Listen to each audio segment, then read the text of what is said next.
নমস্কাৰ বন্ধু-বান্ধৱীসকল, স্বাগতম জনাইছোঁ মোৰ অন্য এটা ভিডিঅ'লৈ। এইয়া একদম ধুনীয়াকৈ সাজি কাচি ক'লৈ যাবলৈ ওলাইছোঁ জানেনে? কম বাৰু লাহেকৈ। এয়া চাওক, কুৰ্তাটোত একদম ধুনীয়া মুকুতা লাগি আছে কাৰণে মই মুকুতাৰ কাণফুলি ঘড়ী পিন্ধি ৰেডি হৈছোঁ। মেখেলা চাদৰে পিন্ধিম বুলি ভাবিছিলোঁ, কিন্তু মানে যাম বুলি কোনো হেৰি নাই কাৰণে ঘপককৈ উৎপাত টাইম কম থকাৰ বাবে উৎপাতকৈ ওলাব লগা হ'ল। আপোনালোকক এতিয়া কওঁ ক'লৈ গৈ আছোঁ। ঢেৰ কথা ক'লোঁ, কিন্তু ক'লৈ গৈ আছোঁ সেইটো কোৱা নাই। গৈ আছোঁ বিদুভাই চাবলৈ। অসমীয়া চিনেমা চাবলৈ মেখেলা চাদৰ পিন্ধি যাবলৈ মন যায়, কিন্তু মিষ্টাৰ কোঁৱৰে পটককৈ ক'লে যে পটাপট ওলোৱা, টাইমটো কম থকাৰ বাবে মেখেলা চাদৰ পিন্ধা নহ'ল। তেনেকৈ ওলাইছোঁ। এয়া আহি পাই গ'লেহি দুলীয়াজান ক্লাবত বিদুভাইখন আনিছে। মিষ্টাৰ কোঁৱৰ লগৰ এজনৰ সৈতে লগ হৈছে। মই ক'লোঁ তুমি তেখেতৰ লগতে বহি ধুনীয়াকৈ চোৱা, তেখেত অকলে আহিছে যিহেতু।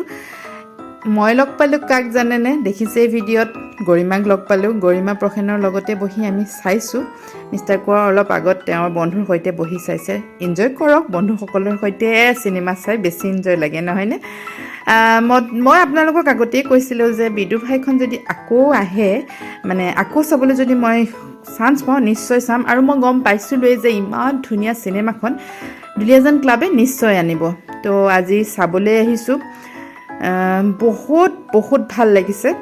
যদিও আজি ছানডে, তথাপিতো মিষ্টাৰ কোঁৱৰৰ ডিউটি পৰিছিল, আৰু আপোনালোকে জানেই কেতিয়াবা তেওঁ তেনেকৈ ডিউটি পৰে, আৰু সেইকাৰণে চাবলৈ আহিব পাৰিম বুলি ভবা নাছিলোঁ। সেইকাৰণে মই একেবাৰে ৰেডি নাছিলোঁ।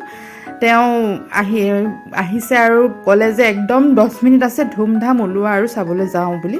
সেইকাৰণে ওলাই আহিলোঁ, আপোনালোকক দেখুৱালোঁ। আশা কৰোঁ আজিৰ ভিডিঅ'টো আপোনালোকে ভাল পালে।